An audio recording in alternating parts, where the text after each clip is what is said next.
আজকে আমি তৈরি করব বার্গার। তার জন্য নিয়ে নিয়েছি একটা সেদ্ধ ডিম, 2টা কাঁচামরিচ, অল্প একটু রসুন বাটা, 4টি গোলমরিচ। এগুলোকে আমি এখন ব্লেন্ডারে দিয়ে ভালোভাবে ব্লেন্ড করে নেব।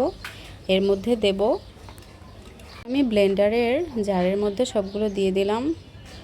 এখন এটার ভেতরে দিয়ে দেব গুঁড়ো দুধ, হাফ কাপ মতো গুঁড়ো দুধ নিয়েছি, দিয়ে দিলাম। এখন দেব টমেটো সস অল্প একটু, তাহলে সুন্দর একটা স্মেল আসে আর টেস্টটাও দারুণ হয়। এটার মধ্যে এখন আমি দিয়ে দেব সয়াবিন তেল, রান্নার কাজে যেটা আমরা ইউজ করি সেটা। দেখুন অনেক সুন্দর হয়েছে, একদম রেস্টুরেন্টের মতো। মেয়োনিজটা কিন্তু অনেক ক্রিমি হয়েছে। আর সেদ্ধ ডিম দিয়ে মেয়োনিজ তৈরি করলে এটা বাচ্চারা নিশ্চিন্তে খেতে পারবে, ওদের কোনো সমস্যা হবে না। এখানে টমেটো কেটে নিয়েছি। এখন এটা পাউরুটির মধ্যে মেয়োনিজগুলো দিয়ে সুন্দর করে সেট করে নেব সবগুলো ইনগ্রেডিয়েন্টস দিয়ে। এর মধ্যে এখন আমি চিকেন ভেজে রেখেছিলাম সেগুলো দিয়ে দিচ্ছি। চিকেনগুলো কিন্তু আমি ময়দা আর সয়া সস, তারপরে আদা রসুন বাটা এগুলো দিয়ে মাখিয়ে সুন্দর করে ভেজে নিয়েছি। এখন বার্গারের মধ্যে দিয়ে দিচ্ছি, টমেটোটা দিয়ে দিলাম। এখন উপরেরটাতে দিয়ে দিচ্ছি মেয়োনিজটা। এখন দিয়ে এটাকে আমি সুন্দরভাবে ঢেকে দেব। এখন আমি সুন্দর করে বার্গারটা ঢেকে দিচ্ছি।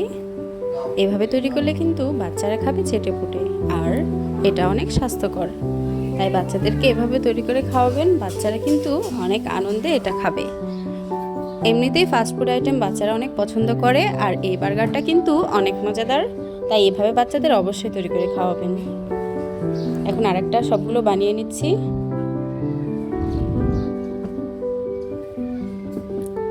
পার্সোনালি এভাবে বার্গার বানালে আমারও অনেক ভালো লাগে, মাঝে মধ্যে আমি নিজেই বানিয়ে বানিয়ে খাই। সুন্দর করে এভাবে মেক করে নিলে অনেক ভালো লাগে। আর চিকেনগুলো ক্রিস্পি হলে তো আরও বেশি মজাদার হয়। রমজান মাসে বার্গারটা কিন্তু ইফতারিতে আপনারা রাখতে পারেন। একটা বার্গার খেলে আর কিছুই খেতে হবে না ইফতারিতে, আর পেটও ভরে যাবে। সস দিয়ে দিলাম। এখন এটা হয়ে গিয়েছে। এখন সুন্দর করে ঢেকে নিচ্ছি। হয়ে গিয়েছে আমার বার্গার। অবশ্যই বাসায় ট্রাই করবেন এবং আমাকে অবশ্যই জানাবেন খেতে কেমন হয়েছে আপনাদেরটা।